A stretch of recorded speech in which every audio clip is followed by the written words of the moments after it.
El tintineo de las monedas contra la madera desgastada de la mesa del comedor resonó como un disparo en mi cabeza, un ruido metálico y estridente que me dio un vuelco el corazón. Mis manos, ya curtidas por el tiempo y con un temblor que los médicos dicen que se debe a la edad, pero que sé que es puro miedo, intentaron en vano evitar que los pocos billetes de 10 reales salieran volando con el gesto violento de Rogerio. Volcó mi bolso boca abajo sin la menor ceremonia, como si estuviera tirando basura. No el fruto de mi escasa jubilación. El fuerte olor del café que acababa de preparar se mezclaba ahora con el acre olor de su sudor y la lluvia que comenzaba a azotar las tejas de zinc, creando una atmósfera sofocante y densa donde el aire parecía fallarme. Miré aquellas monedas esparcidas y sentí una cálida vergüenza subirme por la nuca, una humillación física que me hizo querer encogerme hasta desaparecer entre las grietas de aquel viejo mueble. Rogerio no gritó. Y eso fue lo peor. Usó ese tono de voz siseante, cargado de un desprecio gélido que hirió más profundamente que cualquier grito. Se inclinó sobre la mesa, proyectando su sombra sobre mí, bloqueando la poca luz que entraba por la ventana de la cocina, y me dijo que era una irresponsable, una mujer desagradecida que no apreciaba el techo sobre mi cabeza. ¿Crees que el dueño de la casa vive de caridad, mamá? ¿Quieres que terminemos viviendo debajo de un puente por tu maldito olvido? Espetó.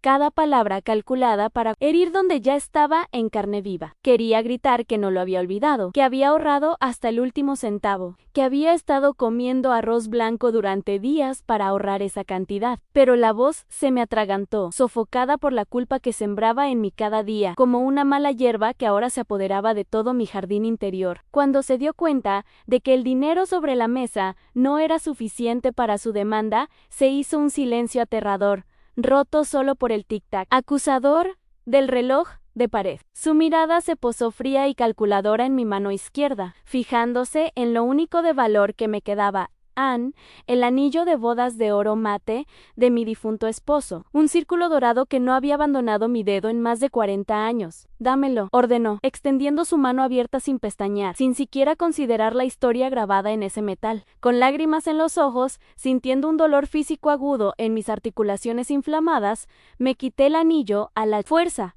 rascando la fina piel, sintiendo como si me arrancara un pedazo de alma para dárselo. Al colocar el anillo en su palma, sentí que el peso de mi dignidad se aligeraba, dejando solo el frío vacío en mi dedo y la devastadora certeza de ser prisionera de mi propia sangre. Antes de tener el valor de contar cómo la avaricia de mi propio hijo destruyó mi pasado, necesito sentir que no estoy sola en esta mesa vacía. Si puedes sentir mi dolor y condenar esta injusticia, por favor, dale a me gusta ahora mismo. Es un abrazo que necesito desesperadamente. Y dime en los comentarios, ¿desde qué ciudad me escuchas? Saber que hay gente buena es la única fuerza que me queda para continuar esta historia. Toda esta agonía no empezó en el momento en que me quité el anillo del dedo. Había ido creciendo, hora tras hora, desde principios de semana, cuando vi que la página del calendario marcaba noviembre. El quinto día, marcado con un círculo rojo en la pared de la cocina, parecía un ojo inyectado en sangre, observándome, recordándome constantemente mi deuda, mi carga. Durante los últimos 3 días, apenas había conseguido dormir, dando vueltas en la estrecha cama, mientras el miedo al desahucio me roía el estómago vacío. Había desarrollado un ritual doloroso y secreto. Esperar a que Rogerio se fuera a sus misteriosas reuniones y luego correr a la estantería, donde mi vieja Biblia, con la tapa descascarada, servía de caja fuerte para los billetes arrugados que conseguía reunir. Contaba y volvía a contar ese dinero temblando, alisando los billetes de 5 y 10 reales sobre el mantel de plástico, rezando para que, por algún milagro divino, el valor se multiplicara de la noche a la mañana. Pero las crueles matemáticas de la pobreza siempre me devolvían a la fría realidad de la insuficiencia de números. La tensión había aumentado drásticamente el martes por la noche cuando Rogerio llegó a casa dando portazos, trayendo consigo una nube de humo de cigarrillo y una terrible noticia que me dejó sin fuerzas. Se paseaba por la pequeña sala, gesticulando agresivamente, diciendo que la inmobiliaria había vendido la casa a un inversor despiadado, un hombre rico que no toleraba retrasos y quería la propiedad vacía para demolerla. Yo te mantuve a salvo, mamá. Le rogué que no te echara a la calle, gritó, señalándome con el dedo, haciéndome sentir pequeña y culpable por causarle tantos problemas. Pintó a este casero invisible como un monstruo, una amenaza constante que se cernía sobre nuestras cabezas, y yo, en mi ignorancia y con miedo a terminar mis días en una asquerosa residencia pública de ancianos, me creí cada palabra, agradeciendo mentalmente a Dios por tener un hijo que, a pesar de su temperamento difícil, luchó por mantenerme bajo techo, para intentar alcanzar la absurda cantidad que él afirmaba que era el nuevo alquiler. Había recortado lo poco que me quedaba de subsistencia, convirtiendo mi dieta en un ayuno forzado y silencioso, mientras Rogerio pedía bocadillos caros que llenaban la casa con el olor grasiento de queso y tocino, comiendo frente al televisor a todo volumen. Yo me retiraba a la cocina a tomar té de manzanilla y comer galletas de agua contada, engañando mi hambre con grandes tragos de agua tibia. Miré su espalda, la nuca rapada de mi hijo, e intenté justificar esa crueldad, diciéndome que él necesitaba comer bien, que era joven y tenía el mundo sobre sus hombros, mientras que yo era solo un remanente de vida que costaba demasiado. Vendí discretamente un juego de toallas bordadas que había guardado para una ocasión especial que nunca llegaría. Cambié el detergente para la ropa por uno genérico que me irritaba las manos. Todo para intentar llenar el agujero financiero que él afirmaba que existía, pero el dinero parecía escurrirse como arena entre mis dedos callosos. La mañana de aquel fatídico día amaneció gris, con densas nubes que reflejaban a la perfección la opresión en mi pecho, presagiando la tormenta que se avecinaba tanto fuera como dentro de casa. Me desperté antes del amanecer, con el corazón acelerado, y fui directo a la Biblia para comprobar la cantidad por milésima vez, sintiendo un sudor frío correr por mi frente al darme cuenta de que aún me faltaban 200 reales para la cantidad que él me había gritado la noche anterior. El sonido de su coche aparcando frente a la casa,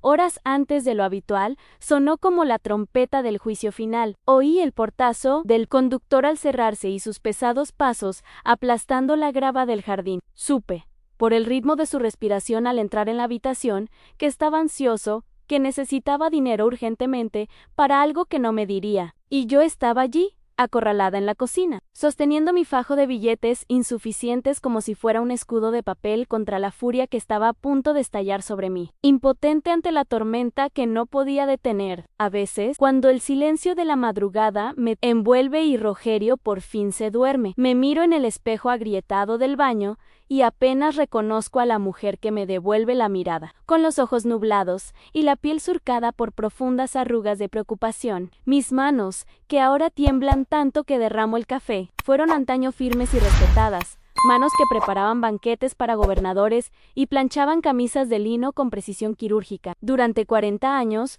fui la ama de llaves de la mansión de Albuquerque, un puesto que exigía aplomo, discreción y una dignidad silenciosa que llevaba con orgullo como si fuera mi uniforme. No era solo una criada, era la guardiana del orden en aquella inmensa casa, respetada por el señor Geraldo como si fuera parte de la familia. Es una amarga y dolorosa ironía que ahora, en mi vejez, me haya convertido en una sirvienta aterrorizada entre las paredes de mi propio hogar, gobernada no por un amo exigente, sino por el fruto de mi propio vientre. Los recuerdos de aquella época dorada en la mansión traen olores específicos en el aroma a cera de abeja en los muebles de caoba, el perfume de las flores frescas que cambiaba a diario en los jarrones de cristal y el aroma de seguridad que emanaba del antiguo dinero. Trabajaba 14 horas al día, ignorando el cansancio de las piernas y las varices que empezaban a aparecer, impulsada por un único propósito sagrado, en asegurar que Rogerio tuviera todo lo que yo nunca tuve. Regresaba a casa tarde por la noche, con los pies hinchados, trayendo las sobras de las comidas copiosas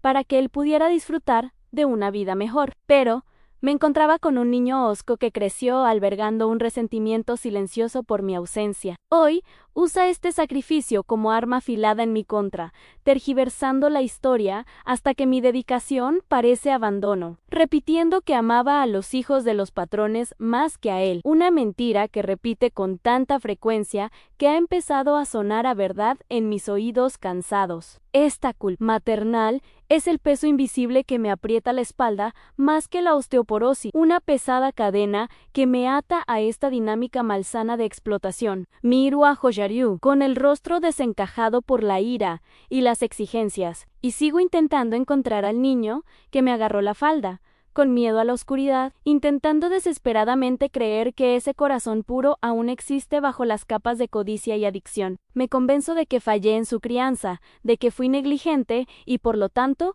merezco esta penitencia diaria de pagar sus lujos con mi hambre. Él sabe exactamente dónde presionar, manipulando mi necesidad de redención, haciéndome sentir que cada centavo que doy es una disculpa tardía por no estar ahí para jugar a la pelota o ayudar con la tarea, convirtiendo mi amor incondicional en un cheque en blanco para su abuso. Desde que mi esposo, Ant Nio, falleció hace 5 años, la casa ha perdido su escudo protector y el equilibrio de poder se ha desmoronado por completo, dejándome expuesta a los vientos cortantes de la personalidad de mi hijo. Ant Nio era un hombre sencillo y de pocas palabras, pero su mirada severa mantenía a Rogerio a raya. Era el dique que contenía la inundación del egoísmo de nuestro hijo. Sin él, la casa parece más grande y fría, llena de ecos y sombras donde antes existía la certeza de una compañía leal. Vender el anillo de bodas hoy fue como enterrar a Ant Nio por segunda vez, rompiendo el último vínculo físico que tenía con el hombre que me amó, sin pedir nada a cambio. Me siento desnuda sin el anillo, desprotegida, como si hubiera perdido el único talismán que aún me otorgaba cierto estatus de respeto en este mundo, ahora reducida a una viuda anciana que ocupa demasiado espacio y cuesta demasiado. Aún así, mantengo esta casa con un celo casi religioso, fregando los suelos hasta dejarlos relucientes y quitando el polvo de los muebles viejos como si fueran reliquias sagradas en un intento desesperado por mantener el caos de mi vida fuera. El aroma a lavanda que esparzo por las habitaciones es mi pequeña resistencia, una frágil barrera contra el olor a cigarrillo y al estancamiento que trae Rogerio. Se ríe de mi esfuerzo, dice que estoy limpiando la casa para que la vea el dueño, burlándose de mi dedicación a cuidar algo que, según él, no es nuestro. Me creo su mentira sobre el alquiler porque la alternativa es demasiado dolorosa en aceptar que mi hijo me está robando. Así que cuido las ventanas y las puertas como una inquilina ejemplar, temiendo que cualquier arañazo o mancha sea motivo suficiente para que ese casero invisible nos desaloje, viviendo como una intrusa en la casa donde he echado raíces. El terror psicológico que experimento no se compone solo de gritos,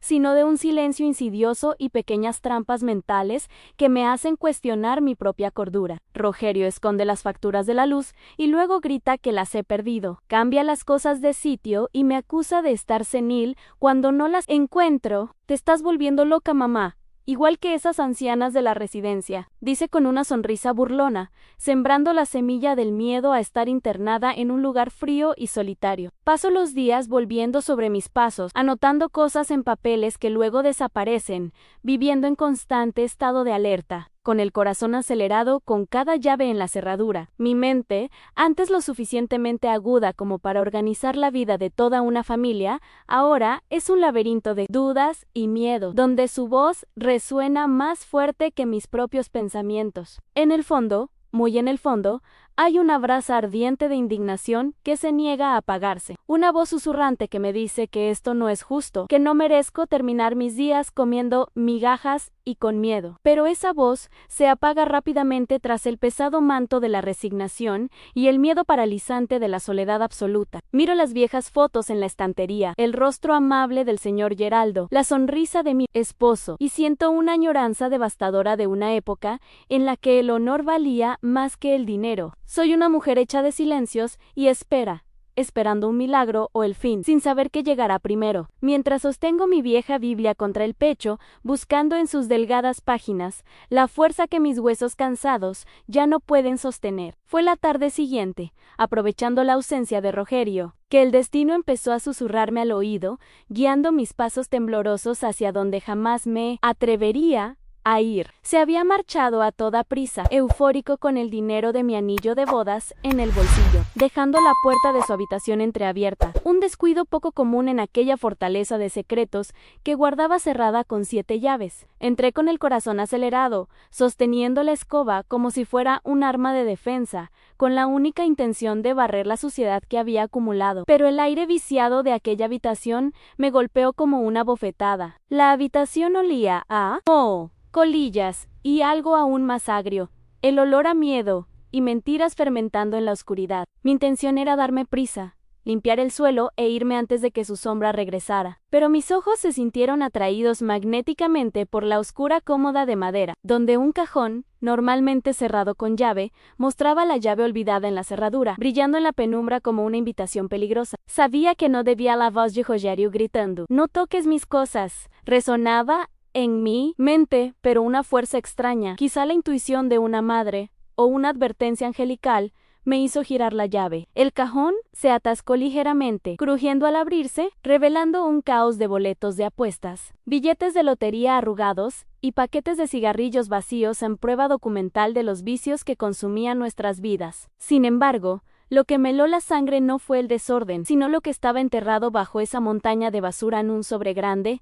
de papel grueso y amarillento, completamente fuera de lugar entre los billetes baratos y modernos que lo rodeaban. Era un papel fino, con una textura que mis dedos reconocieron al instante, transportándome a los días en la biblioteca del señor Geraldo, donde desempolvaba documentos importantes con sumo cuidado. Había algo solemne en ese sobre, algo que olía a pasado y a respeto, escondido allí como un prisionero entre la inmundicia de mi hijo. Me temblaban tanto las manos que casi se me cae el sobre. Lo acerqué a la tenue luz de la ventana y sentí una descarga eléctrica en la espalda al ver el sello de lacre rojo, ahora roto, pero aún con el discreto escudo de armas de la familia Albuquerque. Se me cortó la respiración. ¿Por qué Rogerio tendría algo de mis antiguos jefes escondido aquí? Siempre decía que lo gestionaba todo a través de la inmobiliaria, que el señor Geraldo había muerto dejándonos solo recuerdos. Ese papel parecía latir en mis manos, cálido y pesado. Intenté leer lo que estaba escrito en la parte superior,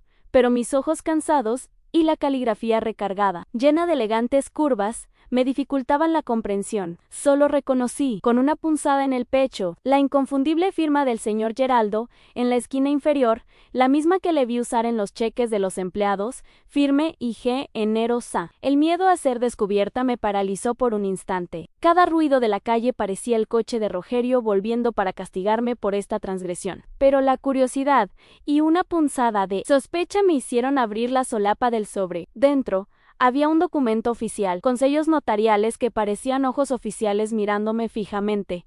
No entendía los términos legales. Las palabras difíciles se mezclaban ante mis ojos apenas alfabetizados, pero vi mi nombre completo: María Gilugis da Ciuvou, escrito en mayúsculas en el centro de la página, seguido de fechas de hacía 15 años. ¿Por qué figuraba mi nombre en un documento tan antiguo y formal, guardado bajo llave por mi hijo? Si la casa era alquilada, ¿por qué tendría papeles con la firma del anterior propietario y mi nombre juntos? La confusión me invadía, un mareo nauseabundo que mezclaba esperanza y temor. Cerré el cajón de golpe al oír a un perro ladrar cerca, con el corazón latiéndome como un pájaro enjaulado. Volví a dejar todo exactamente como estaba la llave en su sitio, el sobre bajo los billetes de juego, pero algo en mi interior había cambiado para siempre. Ese papel era una pieza de un rompecabezas que ni siquiera sabía que existía. Salí de su habitación con la sensación de llevar un secreto explosivo, lavándome las manos repetidamente en el fregadero,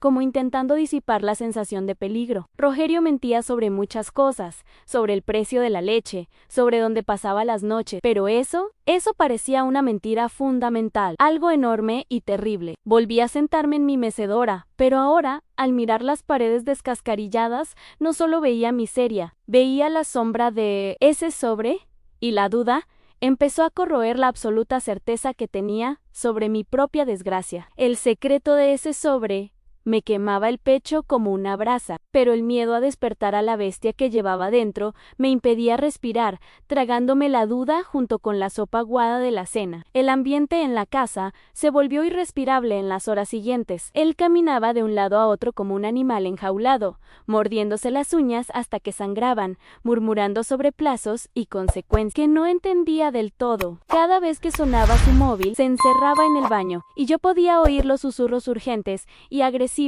a través de la fina puerta, sintiendo el estómago revuelto de ansiedad. Intenté actuar con naturalidad, lavando los platos con movimientos lentos, pero mis ojos seguían cada paso, intentando descifrar el peligro inminente. Me miraba con una mezcla de impaciencia y asco, como si mi mera presencia física en la cocina fuera el obstáculo que le impedía resolver sus misteriosos problemas, haciéndome sentir una carga en mi propia existencia. La explosión llegó a la mañana siguiente, cuando el cartero me entregó el extracto de mi pensión. Rogerio me arrebató el papel de la mano antes de que pudiera ver el saldo, con la mirada acechando las cifras. «Oyes, mamá, ya está», anunció, no como una buena noticia, sino como una orden de desalojo. Me exigió que fuera al banco inmediatamente a retirar todo, hasta el último céntimo de esa prestación que apenas cubría medicinas y comida. Cuando intenté discutir, diciendo que teníamos que comprar comida y pagar la farmacia, dio un puñetazo en la mesa tan fuerte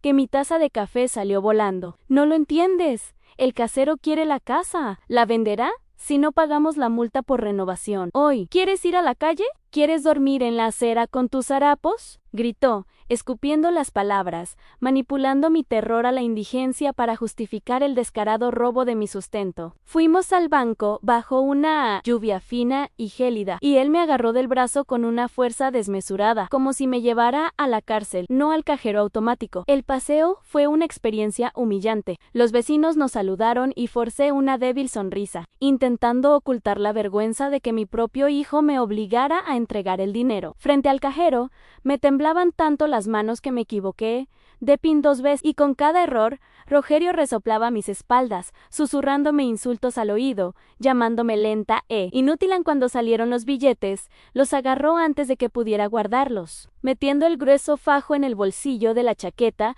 sin siquiera contarlo, sin dejar cambio para un pan con queso. Regresamos a casa en silencio, yo sintiendo el peso de la bolsa vacía y la lluvia fría calándome los huesos, mientras él parecía aliviado, pero solo momentáneamente, como un adicto que acaba de conseguir su dosis, pero ya sabe que necesitará más al llegar. La crueldad alcanzó un nuevo nivel. Ann dijo que el dinero del banco no alcanzaba para la multa y empezó a registrar la casa en busca de cualquier ahorro que pudiera tener escondido. Revolvió los cajones de mi ropa interior, tirando mis camisons remendados al suelo, una violación que me hizo llorar de vergüenza en un rincón de la habitación. Encontró un frasco de mayonesa vacío donde guardaba monedas de $1 y 50 centavos para comprar velas para el altar, e incluso eso me lo confiscó. «Cada centavo cuenta para salvar su techo, doña María», dijo con sarcasmo, guardándose en el bolsillo las monedas sagradas de mi devoción. Me sentí despojada de toda autonomía, reducida a una niña bajo la tutela de un tirano, viendo cómo sus pequeños secretos y ahorros eran devorados por su voracidad insaciable, impotente para detener el saqueo de mi propia vida. El golpe final de ese día llegó cuando me describió, con detalles sádicos, lo que sucedería si no recibíamos el resto del dinero para el anochecer. Se sentó frente a mí,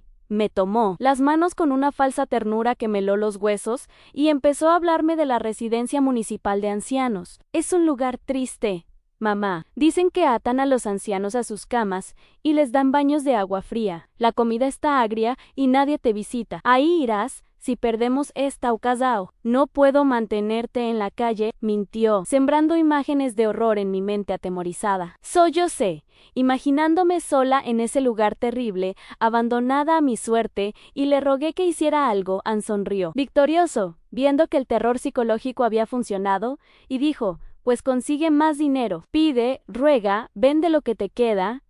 Infórmate». En la más profunda desesperación, me tragué lo que me quedaba de orgullo y fui a casa de mi vecina, doña Sida, con el pretexto de pedirle una taza de azúcar, pero con la intención de pedirle dinero prestado. La lluvia había arreciado y yo estaba empapada en su porche, temblando de frío y vergüenza. Cuando Sida abrió la puerta y vio mi estado, sus ojos se llenaron de una compasión que dolió más que el desprecio de Rogerio. Intenté formular la petición, balbuceando disculpas, inventando una historia sobre medicinas caras, pero la mentira no se sostuvo ante mi mirada desesperada. Me dijo con dulzura que no podía ayudar, que la vida era dura para todos, pero yo sabía que oía los llantos de Rogerio, que sabía a dónde iría ese dinero. Regresé a casa con las manos vacías, sintiendo las miradas de los vecinos quemándome la espalda.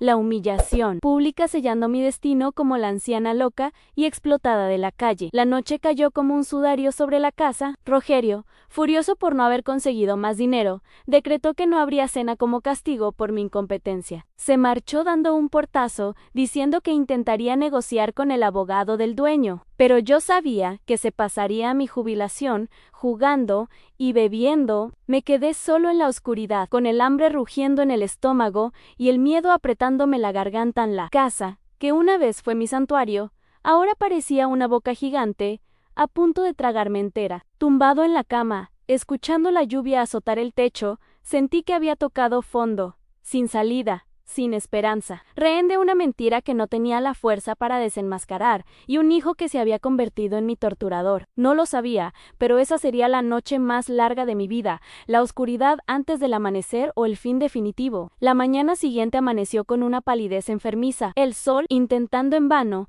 rasgar la cortina de nubes grises que se cernía sobre el barrio, reflejo de la resaca moral que sentía. Rogerio dormía profundamente en el sofá de la sala, con la boca abierta y un hilillo de baba resbalándole por la comisura de los labios, exudando ese olor empalagoso y dulce a alcohol barato que impregnaba los cojines que había bordado con tanto esmero. Barrí el porche con movimientos mecánicos, intentando limpiar las hojas mojadas que trajo la tormenta de la noche anterior, pero mi mente estaba atrapada en ese sobreescondido y en la humillación del banco. El hambre me provocaba un ligero mareo, punzadas agudas en el estómago vacío, pero el asco que sentía al ver a mi hijo desmayado allí fuera, después de haberme extorsionado hasta la última moneda, era un alimento amargo que me mantenía en pie, alimentada solo por la indignación silenciosa que empezaba a hervir. Fue durante ese momento de prolongada soledad que oí el familiar crujido de la verja de hierro y vi un rostro pecoso y curioso asomándose entre los barrotes oxidados. Era Clara, la nieta de la vecina de enfrente. Una niña de 12 años con ojos castaño oscuro que parecían ver a través de las paredes y las mentiras de los adultos. Sostenía un plato cubierto con un paño de cocina a cuadros y, al verme, sonrió, alegrando mi día sombrío. Abuela María, mi abuela te envió este pan de maíz caliente. Dijo que anoche vio que la luz de la cocina estaba apagada y estaba preocupada, dijo, extendiendo el plato por encima de la cerca. Ese simple gesto de amabilidad, el reconfortante aroma del pan y la genuina preocupación de una vecina me hicieron llorar al instante. Tomé el plato con manos temblorosas, sintiendo el calor del plato calentar mis dedos fríos, un marcado contraste con el frío que reinaba en mi propia casa. Clara no se fue inmediatamente. Se apoyó en la verja, observando la casa con esa curiosidad inocente pero penetrante de los niños, mientras yo comía un trozo de pastel allí mismo. En el porche, hambriento y agradecido, comentó en voz baja, mirando hacia la ventana de la sala donde dormía Rogerio. Rogerio gritó mucho ayer, ¿verdad, doña María? Toda la calle lo oyó hablar del alquiler. Bajé la cabeza, avergonzado, y asentí con tristeza. Es el dueño de la casa. Mi hija quiere que le devuelvan la propiedad, murmuré, repitiendo la mentira que mi hijo me obligó a memorizar. Clara frunció el ceño, confundida, y pronunció una frase que me cayó como un rayo en el regazo. Pero es extraño, abuela. Mi abuela siempre dice que el señor Geraldo, ese hombre rico que murió, te regaló esta casa antes de que yo naciera. Dice que todos en el barrio sabían que la casa era tuya. Esa frase me hizo sentir la presión en la garganta, el documento en el cajón, el recuerdo del vecino, mi propia intuición. Todo empezaba a converger en una verdad que temía afrontar. Antes de que pudiera responder, el silencio del balcón se rompió con el zumbido insistente de un móvil. Rogerio, en su estupor alcohólico, había dejado el aparato olvidado en la mesita del balcón, junto a un paquete de cigarrillos arrugado. La pantalla parpadeaba, vibrando contra la madera, reclamando mi atención. Miré dentro, su cuerpo inerte en el sofá, y luego el teléfono. El miedo a tocarlo me paralizaba, pero Clara, con la audacia de la juventud, señaló el aparato. No paran de llegar mensajes, doña María. ¿Y si es el dueño de la casa? ¿No quiere ver si le dio más tiempo? La lógica de la chica era impecable, y me ofreció la excusa perfecta para investigar. Con el corazón latiéndome como un tambor de guerra, me acerqué a la mesa. Mis ojos cansados luchaban por enfocar la letra pequeña de la notificación que brillaba en la pantalla bloqueada. Pero Clara se puso de puntillas y me la leyó en voz baja, susurrando como si estuviéramos cometiendo un delito. No es propietario, doña María, dijo con los ojos muy abiertos. Aquí diz, plataforma Betwin. Rogério, tu saldo es negativo and deposita ahora para recuperar tus pérdidas o la cuenta será bloqueada. Y hay otra de alguien llamado Cobra an hermano. Si no pagas los 5.0 del juego de ayer antes del mediodía, vamos a visitarte. Clara me miró asustada. Es una casa de apuestas, abuela, y un usurero, mi primo, perdió su moto allí. Aquí no hay alquiler. La revelación me golpeó con la fuerza física de un puñetazo en el estómago. No había alquiler, no había un casero inflexible, solo había vicios, apuestas y deudas de juego que cubría, chupándome la sangre y el sudor, el dinero para mi anillo de bodas, las monedas para mi imagen religiosa, mi hambre, todo había sido sacrificado en el altar de las apuestas en línea, no para salvar nuestro techo. Sentí una mezcla nauseabunda de ira y profundo dolor, una traición tan vil que me dejó sin aliento. Estaba apoyando la destrucción de mi hijo, financiando el agujero negro en el que se estaba enterrando, mientras él me hacía creer que era el peso muerto de la familia. La imagen de él, comiendo bocadillos caros, mientras yo me moría de hambre, adquirió una nueva dimensión. No solo egoísmo, sino una perversidad calculada para mantener los engranajes de la adicción girando a mi costa. Clara notó mi palidez y me tomó la mano a través de los barrotes, un roce pequeño y firme que evitó que me desplomara allí mismo. Y una cosa más, doña María, añadió, mirando a su alrededor como si temiera ser oída. Ese coche negro que viene a cobrarle no es de la inmobiliaria. El otro día vi al conductor riéndose con Rogerio en la esquina. Estaban fumando juntos, y Rogerio le enseñaba dinero. Parecía un amigo, no un jefe enfadado. Las piezas encajaron audiblemente en mi mente, el teatro, la puesta en escena, el terror psicológico. Todo era una farsa macabra orquestada por mi propio hijo. Clara se despidió con una mirada preocupada, prometiendo volver más tarde, dejándome sola en el balcón con la cruda verdad latiendo por mis venas, armada con la dolorosa certeza que transformaría mi miedo en algo mucho más peligroso en valentía, con la revelación de Clara aún resonando en mi mente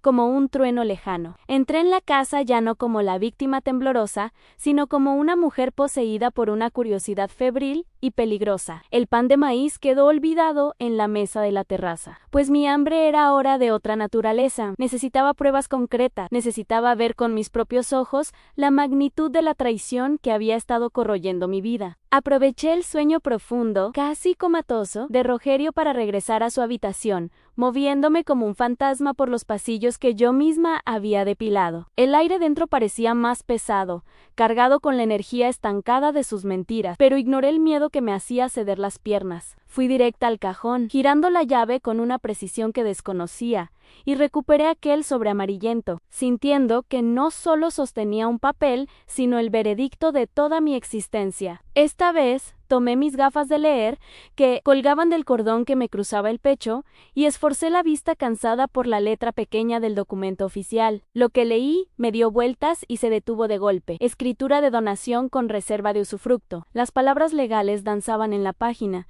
pero el significado era clarísimo y devastador. El señor Geraldo no solo me había dejado vivir allí, había transferido la propiedad a mi nombre, María de Lourdes, como gratitud por años de inestimable dedicación. Fechado hacía 15 años. 15 años. Durante década y media, pagué el alquiler de mi propia casa. Cada factura ganada con tanto esfuerzo, cada privación, cada humillación sufrida para evitar ser desalojada. Era una cruel farsa orquestada por la persona que llevaba en mi vientre a la casa. Era mía. El suelo bajo mis pies, las paredes que presenciaron mis lágrimas, el techo que temía perder. Todo era mío, y él lo sabía. Guardé el documento, temblando no de miedo, sino de una rabia fría que empezaba a solidificar mis lágrimas. El crujido de la cama en la habitación contigua me paralizó. La bestia estaba despertando. Salí de su habitación en un instante, con el corazón latiéndome con fuerza, y fui al fregadero de la cocina, fingiendo lavar platos que ya estaban limpios. Rogerio apareció en el pasillo, rascándose la cabeza, con los ojos rojos e hinchados. La imagen perfecta del fracaso que proyectaba en mí no me saludó. Simplemente fue al refrigerador, bebió agua directamente de la botella y soltó un sonoro eructo, mostrando su absoluto desprecio por mi presencia. El hombre viene hoy. Mañana a las 2, dijo, con la voz ronca por el sueño y la malicia. Si no has conseguido el dinero, mejor empieza a empacar. Esta vez no tendrá piedad. Le di la espalda, fregando un plato con demasiada fuerza, luchando contra el impulso de no girarme y gritarle la verdad en la cara. Ahora sabía que ese hombre era un invento, o peor aún, un cómplice contratado para orquestar mi desalojo. No me queda nada. Rogerio, respondí con una voz extrañamente tranquila, casi metálica. Ya te di el anillo, el dinero del banco, las monedas del santo. Si quiere la casa, que venga a buscarla. Se detuvo detrás de mí, sorprendido por la falta de desesperación en mi voz. Sentí su aliento en la nuca, una amenaza silenciosa. ¿Te estás poniendo descarada?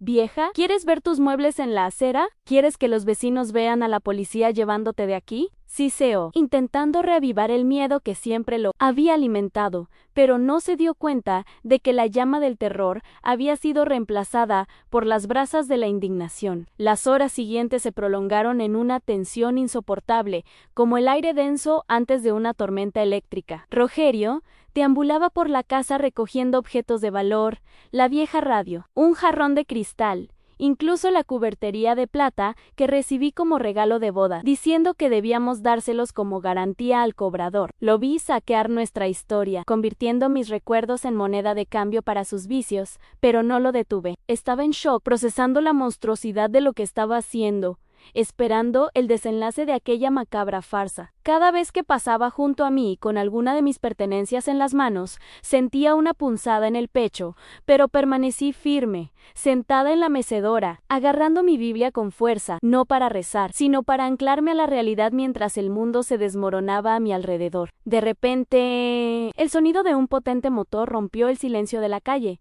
a diferencia del ruido sordo de los coches viejos que solían detenerse allí. Rogerio corrió hacia la ventana, descorriendo nerviosamente la cortina, esperando ver a su amigo Cobra en su desguace habitual para representar la escena. Pero lo que vi en el rostro de mi hijo fue una palidez repentina, un miedo genuino que no podía ocultar. ¿Qué demonios es esto?, susurró para sí mismo, dando un paso atrás. El coche que se detuvo ante la puerta no era un cacharro, sino un sedán negro brillante. ¿Un vehículo para gente importante? ¿Para médicos? Rogerio me miró, confundido y aterrorizado, mientras su máscara de control se desvanecía por primera vez. No sabía quién estaba ahí fuera, y por primera vez en años, el guión que había escrito para mi vida estaba a punto de descontrolarse. La figura que emergió del lujoso coche no llevaba cadenas ni bates de béisbol, sino un maletín de cuero y vestía un traje impecable que parecía repeler la humedad del día gris. Rogerio retrocedió de la ventana como si hubiera visto un fantasma, con el rostro descolorido, transformando su habitual arrogancia en un pánico viscoso y animal. Empezó a caminar en círculos, susurrando maldiciones, pasándose las manos frenéticamente por su ralo cabello, completamente desorientado porque este hombre no formaba parte de su grupo de cómplices y bandidos. ¿Quién es este tipo? ¿La policía? ¿El usurero? ¿Envió a un abogado?, murmuró, con la voz temblorosa a una frecuencia que nunca antes había oído. Por primera vez, el miedo en sus ojos era real, no una herramienta de manipulación, y verlo tan pequeño y cobarde ante un desconocido me dio la sensación de que el suelo bajo nuestros pies estaba a punto de abrirse. Antes de que el hombre pudiera tocar el timbre, Rogerio se volvió hacia mí con una ferocidad desesperada, agarrándome los hombros con sus manos húmedas y temblorosas. «No te vas de aquí, ¿entiendes?», susurró, escupiéndome las palabras a la cara. Su aliento acre por el miedo y el alcohol me provocaba náusea. Si pregunta, ¿no estás aquí? ¿Estás enferma? ¿Estás postrada en cama? ¿Estás muerta? No importa. Yo me encargo. Entra en la habitación y cierra la puerta con llave. Me empujó con fuerza hacia el pasillo, un gesto brutal que casi me hizo perder el equilibrio, pero a diferencia de las otras veces, no obedecí de inmediato. Sentía los pies pegados al suelo de la sala y tenía la mirada fija en la puerta principal, fascinada por la posibilidad de que este visitante, quienquiera que fuese, representara el fin de esta pesadilla asfixiante. El timbre resonó en el aire denso de la habitación como una cuchilla, un sonido agudo e insistente que sobresaltó a Rogerio. Me dirigió una última mirada de advertencia, una mezcla de amenaza y súplica, y salió corriendo, dando un portazo para aislarme de la conversación. Yo, sin embargo, impulsado por la valentía que me daba la certeza de aquel documento oculto en el cajón, me arrastré en silencio hasta la ventana lateral, ocultándome tras la cortina de encaje manchada. Desde allí pude ver la espalda encorvada y tensa de mi hijo, intentando bloquear la vista de la verja, gesticulando exageradamente al elegante hombre que esperaba afuera con imperturbable paciencia. Una ligera lluvia caía sobre ellos, creando una barrera visual, pero la postura del visitante era de serena autoridad, todo lo contrario de la postura servil y asustada que Rogerio mostraba ahora. Apreté la oreja contra el frío cristal, obligando a mis sentidos a captar las palabras amortiguadas por el viento. «Necesito hablar con doña María de Lourdes», dijo el hombre, con su voz profunda y educada extrañamente familiar, evocando viejos recuerdos de la mansión de Albuquerque. Rogerio, con la voz entrecortada, intentó interrumpir. «Mi madre no está bien, doctor. Está senil, es incoherente. Yo soy el responsable. Me encargo de todo». ¿Se trata de la renta? Estaba a punto de depositarla. La mentira salió atropelladamente, patética. El hombre de afuera frunció el ceño, ajustándose las gafas, y respondió con firmeza: «La renta.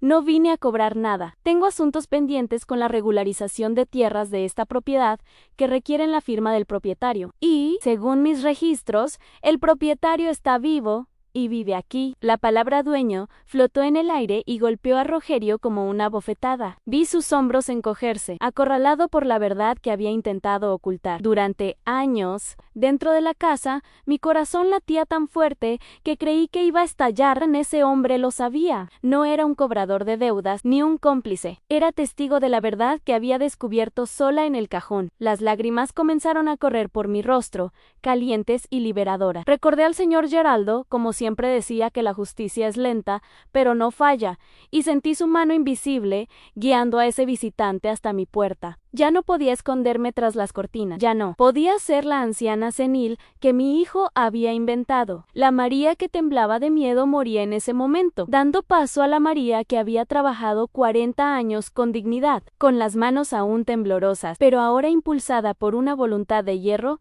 Caminé hacia la puerta principal. El miedo de Rogerio, que siempre había sido mi jaula, ahora parecía insignificante a la luz de la verdad que se filtraba por las rendijas. Giré el pomo lentamente, oyendo el clic del pestillo resonar como un disparo en la habitación vacía. Empujé la puerta y el viento húmedo me golpeó la cara, trayendo el olor a lluvia y a cambio. Rogerio oyó el ruido y se giró, con los ojos abiertos de terror al verme de pie en el porche, erguida, sosteniendo mi Biblia contra el pecho como un escudo. «Mamá, entra», gritó desesperado, pero su voz ya no tenía fuerza. Lo miré, luego al hombre de la puerta, y di el primer paso hacia mi libertad, ignorando la orden de mi hijo por primera vez en mi vida. Cuando mis pies tocaron el suelo mojado del porche, Rogerio se abalanzó sobre mí como un animal herido, agarrándome del brazo con una violencia que mezclaba pánico y furia contenida. «Entra ya, maldita vieja. ¿Quieres acabar con mi vida?», susurró entre dientes, con los ojos inyectados en sangre, intentando empujarme de vuelta a la oscuridad de la habitación. La lluvia nos azotaba la cara, mezclándose con mis lágrimas y su sudor frío, creando una escena caótica donde la jerarquía familiar se ponía a prueba brutalmente. Sentí la fuerza de sus dedos clavándose en mi piel flácida, doliendo, pero por primera vez en años, el dolor físico no fue suficiente para quebrarme. Me aparté con un tirón brusco, gritando un ronco y desesperado «¡No!», que nos sorprendió a ambos, y me lancé hacia la verja, aferrándome a los fríos barrotes como si fueran los barrotes de mi liberación, ignorando el llanto de mi hijo a mis espaldas. El hombre afuera, protegido por un paraguas negro, abrió los ojos de par en par ante la escena degradante. Anne, una mujer empapada, arrastrada por un hombre más joven. Lo miré a través de la lluvia, y el reconocimiento me impactó como un rayo, iluminando los recuerdos polvorientos de mi juventud. Ese porte elegante, la barbilla firme, la mirada seria, no era un desconocido, ni un cobrador de deudas. «¿Pequeño? ¿Guto?», murmuré con voz temblorosa, usando el apodo cariñoso que le puse al hijo del señor Geraldo cuando corría por la cocina de la mansión robando galletas.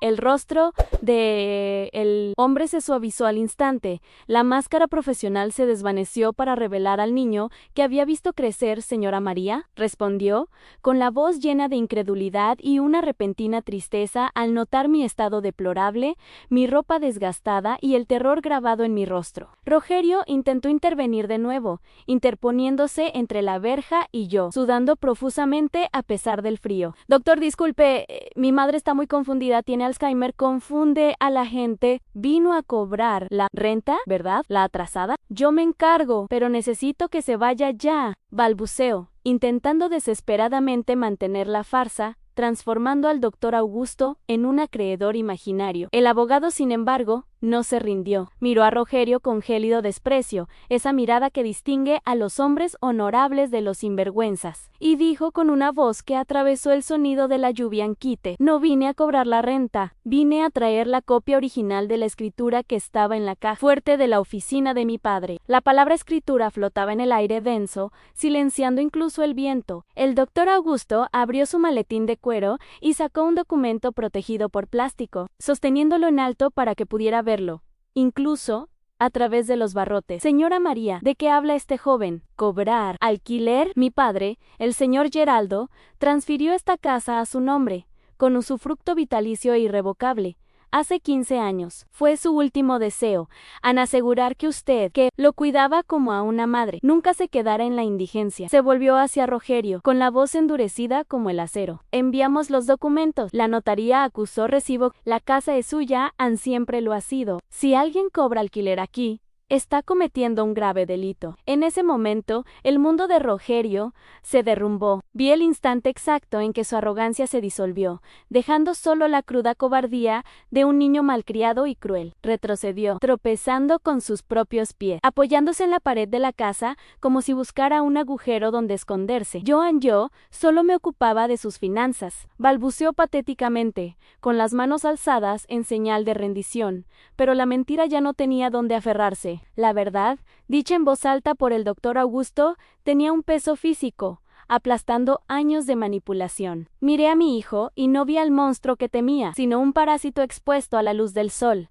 pequeño, sucio y miserable. La casa no pertenecía a un extraño, la casa era mía. El dinero que pagué con hambre nunca salió de su bolsillo. El doctor Augusto, al darse cuenta de la gravedad de la situación, al ver mi ropa vieja y el miedo en mis ojos, ató cabos con la rapidez de un fiscal experimentado. «¿Le has estado cobrando alquiler a tu propia madre?», le preguntó a Rogerio, bajando el tono a una amenaza peligrosa. «Eso es fraude, maltrato a personas mayores, violencia financiera y psicológica. Puedo llamar a la policía ahora mismo y te garantizo que saldrás de aquí esposado. Tengo amigos en la comisaría a quienes les encantaría escuchar esta historia». Rogerio palideció aún más, si es que eso era posible, temblando incontrolablemente. La mención de la policía, de la cárcel, le hizo perder la compostura que le quedaba. Me miró, suplicando con la mirada, esperando que yo, la madre insensata y protectora que siempre fui, interviniera para salvarlo. Pero algo se había roto y sanado dentro de mí en ese instante. Miré la escritura en la mano del doctor Augusto y luego la casa, las paredes que había limpiado, el piso que había encerado, el techo que me había cobijado. Todo aquello era fruto de mi sudor y la bondad del señor Geraldo, no una limosna que tuviera que pagar con mi sangre. La deuda era una ficción. Lo único real allí era mi propiedad, y la traición de mi hijo. No sentí compasión. Por primera vez sentí un poder inmenso, una fuerza que provenía de la tierra, de las raíces que había plantado allí. Enderecé la columna, sintiendo mis vértebras crujir, y me sequé la lluvia de la cara con una dignidad que creía haber perdido. No necesitaba gritar. El silencio de mi recién descubierta conciencia era más fuerte que cualquier trueno. El doctor Augusto abrió la verja ignorando por completo a Rogerio y tomó mis manos frías entre las suyas, cálidas y firmes. «Entre en su casa, doña María, entre en su casa», enfatizó, entregándome la copia de la llave que llevaba, un símbolo metálico de mi libertad. Rogerio, acorralado entre el abogado y la pared, pareció encogerse físicamente. Sostuve la llave, sintiendo su contorno cerrado contra la palma de la mano, y miré a mi hijo. Ya no era dueño de mi destino. Era solo un intruso al que había permitido quedarse demasiado tiempo. La lluvia seguía cayendo, pero ahora no parecía triste. Parecía estar lavando la suciedad de años de mentiras de mi porche, preparando el terreno para lo que debía hacer a continuación. Con la llave apretada en el puño, hasta que mis nudillos se pusieron blancos, me volví hacia Rogerio, que ya no era la sombra temblorosa a la que solía pisar, sino una roca inamovible. El silencio que siguió se llenó solo con el sonido de la lluvia que amainaba, dando paso a una quietud solemne. Intentó abrir la boca, balbuceando un patético «Madre, por favor», intentando apelar al cordón umbilical que él mismo había estrangulado con su codicia, pero levanté la mano, interrumpiéndolo con un gesto seco y definitivo. «No me llames madre». Mi voz salió profunda, desde lo más profundo de mi ser, sin temblor alguno. Un hijo no mata de hambre a su madre. Un hijo no roba el anillo de bodas de su padre muerto. Esta casa es mía, Ann, siempre lo ha sido. Y en esta casa ya no hay lugar para ti ni para tus mentiras. Toma tus cosas y vete, Ann, ahora. La humillación de Rogerio fue completa y devastadora. Bajo la mirada atenta y severa del doctor Augusto, que permanecía en la puerta como un guardián de la justicia, mi hijo corrió adentro como una rata acorralada, metiendo su ropa desordenadamente en bolsas de basura negras, equipaje que encajaba a la perfección con la vida que había elegido llevar. No lo ayudé. Me quedé en la sala, observándolo vaciar los estantes de sus vicios, viéndolo recoger los paquetes de cigarrillos y los cargadores de celulares, todo lo que valoraba más que a su propia madre. Cuando pasó junto a mí hacia la puerta, cabizbajo, cargando sus maletas como un refugiado que huye de su propia desgracia, no se atrevió a mirarme a los ojos. Sabía que había perdido a la única persona en el mundo que lo amaba incondicionalmente. Mientras lo veía cruzar la puerta y desaparecer en la calle mojada, expulsado del paraíso que había intentado convertir en un infierno, no sentí lástima. Sentí que un gran peso se levantaba de mis hombros, permitiendo que mis pulmones se llenaran de aire puro por primera vez en años. El doctor Augusto se despidió con un respetuoso apretón de manos, prometiendo encargarse de todos los trámites para asegurar que Rogerio nunca más pudiera tocar mi propiedad. Cuando cerré la puerta y giré la llave en la cerradura, el clic del metal sonó como una sinfonía de libertad. La casa se quedó de repente en silencio, pero ya no era ese silencio opresivo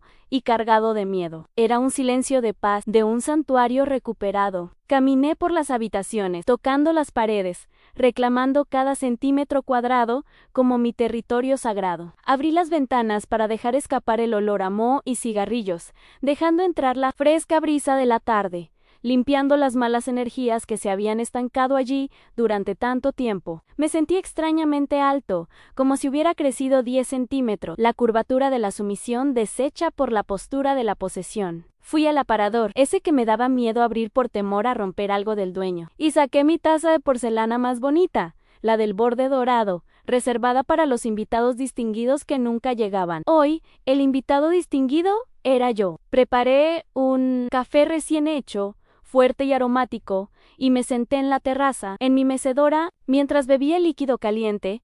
Viendo cómo el atardecer teñía las nubes de naranja y púrpura, sentí una lágrima solitaria rodar por mi mejilla, no de tristeza, sino de profundo alivio. Miré mis manos callosas, que ahora descansaban plácidamente en mi regazo. Sin temblar, sobreviví, vencí al monstruo que había creado. Y allí, sola, pero acompañada plenamente por mi dignidad, comprendí que nunca más bajaría la cabeza ante nadie. Era doña María de Lourdes, dueña de mi casa y, finalmente, dueña de mi propia vida. La noche cayó sobre el barrio no como el sofocante manto de oscuridad que antes temía, sino como un abrazo de terciopelo azulado, salpicado de estrellas que ya no tenía tiempo de admirar. La casa, ahora libre de la presencia tóxica que la contaminaba, parecía respirar conmigo. El crujido de la madera y los susurros del viento sonaban como una vieja conversación entre viejos amigos reunidos. Miré los rincones de la habitación, antaño habitados por sombras de miedo y amenaza, y solo vi la acogedora penumbra de mi hogar, un espacio que ahora reflejaba mi propia paz interior.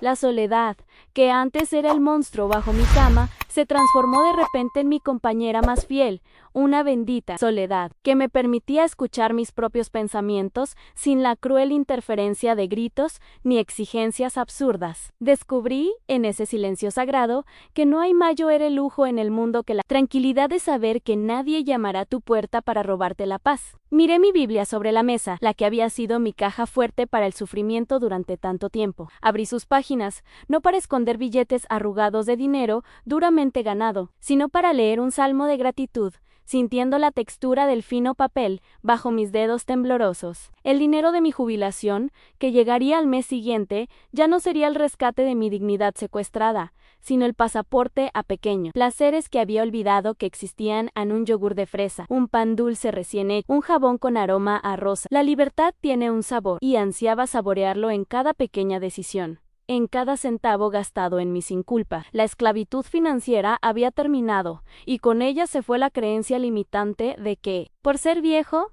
no merecía disfrutar, solo sobrevivir. Comprendí que el dinero no compra la felicidad, pero la autonomía sobre él compra la dignidad que nos mantiene en pie. Pensar en Rogerio todavía duele, como una herida limpiada con alcohol, que arde al intentar sanar. No es fácil para una madre cerrarle la puerta en las narices a su hijo, incluso cuando éste se ha convertido en su torturador, pero comprendí, con la dolorosa claridad que solo el sufrimiento trae, que el amor verdadero no es permisividad. A veces, el mayor acto de amor que podemos ofrecer es poner límites. Al expulsarlo, no solo me salvé, sino que quizás le di la única oportunidad real de crecer, obligándolo a afrontar la vida sin el escudo de mi sacrificio. Dejé de ser cómplice de su destrucción, y me convertí en protagonista de mi propia salvación. La maternidad no es un contrato de servidumbre eterna, y el cordón umbilical no puede convertirse en la cuerda con la que nos ahorcan. Corté ese vínculo tóxico no por falta de amor, sino por un exceso de amor propio, algo que me llevó 72 años cultivar. La imagen del doctor Augusto y el recuerdo del señor Geraldo me reconfortan el corazón con la certeza de que la justicia divina camina por caminos torcidos y a menudo llega por las manos de quienes menos esperamos. La bondad que sembré hace 2 décadas, cuidando a un enfermo con cariño y respeto, ha florecido ahora en el invierno de mi vida, demostrando que ningún acto de amor se pierde en el universo. Ese documento olvidado en el cajón no era solo un trozo de papel, era la prueba física de que el honor tiene valor, que la integridad construye cimientos que ni el tiempo ni la malicia ajena pueden destruir. Mientras mi hijo intentaba construir castillos de arena con mentiras, yo estaba, sin saberlo, protegido por una fortaleza de piedra erigida por la gratitud de un hombre bueno. La vida me ha enseñado que el mal puede hacer mucho ruido, pero la verdad tiene una paciencia infinita y siempre termina teniendo la última palabra. Escribo esta historia mentalmente para todas las Marías que ahora, en este preciso instante, están sentadas en cocinas oscuras, contando moneda y tragándose las lágrimas para no molestar a sus hijos, nietos o maridos tiránicos. Quiero que mi voz las alcance como un viento de coraje. No acepten ser huéspedes en sus propias vidas. No crean que la vejez es una carga que debe pagarse para existir. Ustedes son dueñas de sus historias, dueñas de sus destinos. El abuso financiero y emocional a menudo se disfraza de cuidado o necesidad, pero el corazón sabe la diferencia entre pedir ayuda y ser explotada. Levanten la cabeza, busquen sus derechos, cuestionen las verdades que se les imponen. La dignidad no tiene fecha de caducidad y nunca es tarde para cambiar la cerradura de la puerta y de su alma. Apago la luz del balcón por última vez hoy, contemplando la calle vacía y silenciosa. El miedo al desahucio, al manicomio, al hambre, todo eso se ha disipado como la niebla de la mañana. Voy a mi habitación, me acuesto en mi cama, bajo mi propio techo. Mañana despertaré con el sol, prepararé mi café fuerte y escucharé la radio con canciones antiguas, sin prisas, sin miedo, sin deudas. La llave de casa descansa en la mesita de noche, reluciendo bajo la luz de la luna, un pequeño cetro de metal que me corona reina de mi pequeño reino. Cierro los ojos con una leve sonrisa en los labios, sintiendo el suave peso de la manta, y por primera vez en muchos años. Mi último pensamiento antes de dormir no es una oración de ayuda, sino un profundo e inquebrantable suspiro de gratitud. Soy Marian, estoy en casa, y de aquí nadie me sacará.